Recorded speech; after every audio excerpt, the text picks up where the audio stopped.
Hi, welcome to our Day 3 devotional. Today in our lesson, we're going to be focusing on basic strokes and letter forms. So we are going to find some grounding scripture in continuing to look at Psalm 23, and we're also going to look at Psalm 32, verse 7. So I have that on the screen for you, and I'm going to jump into reading. All right, Psalm 23, verse 3 says, "He restores my soul. He guides me in paths of righteousness for his name's sake."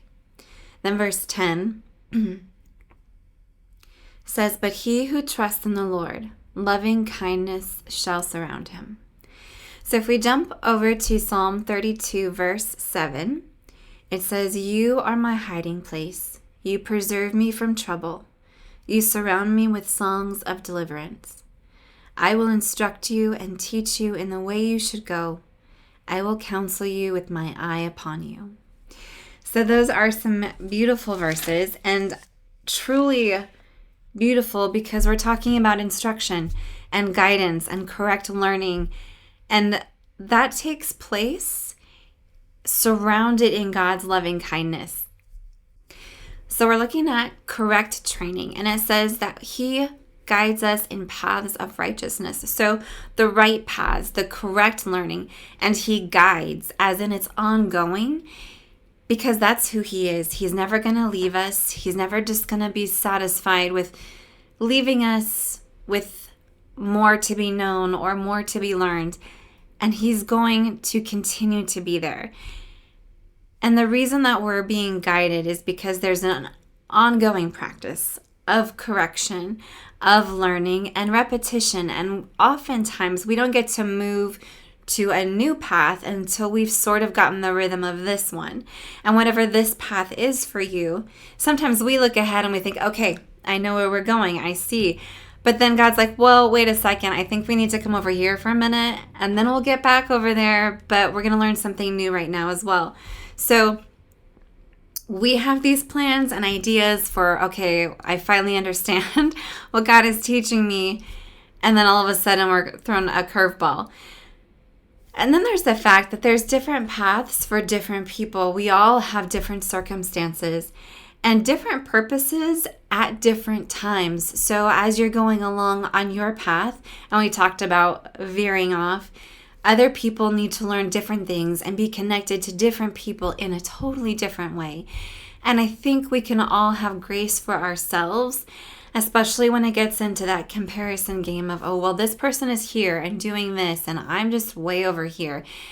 And ultimately, you are exactly where you need to be because God knows what you need and when you need it. And for the people that are around you, that affects them as well. And he knows what they need. And so what you are being taught is filtered out in this unique rippling effect. And so we can't take away from where we feel that we are at and like it's not good enough, because that's never what God talks about. He never says, goodness, you really need to be like that person across the street over there, or that lady in church.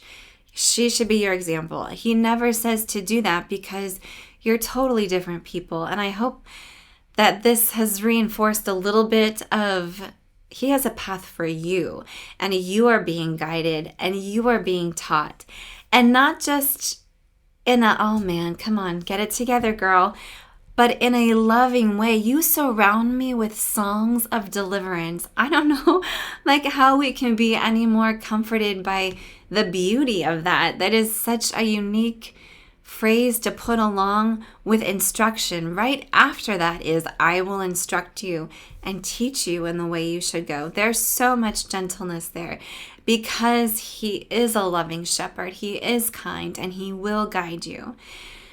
So take up these words, look at our reflection question there, and then carry this with you into your practice, because we are practicing for memorizing his word so that he is our instructor.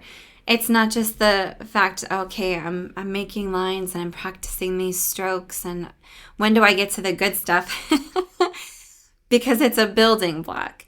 And he doesn't let us get to the good stuff either until we've learned the basics and we can be trusted with a little bit. So take this with you, and as you are practicing, let there be joy in that practice as well. And if it gets boring or frustrating, think about what is your goal. And are you willing to put in the time to make it what you want it to be as well? Because ultimately, the desire that we put into something certainly carries forth into how we continue to do it beyond the lesson or beyond the course or beyond a week of just, well, I practiced this hand lettering thing for a little while. But it can become a repetitive rhythm in your life that adds beauty and truth and stillness. Practicing sitting and doing something that's quiet can be so restorative for our soul. And He leads me beside quiet waters. So, goodness, I really hope that as you are being led today, you can get a sense of an awareness of where He's leading you, and also when He's asking you to rest and to be still, and when He's asking you to work. So, all right, enjoy your lesson today, and I will talk to you soon.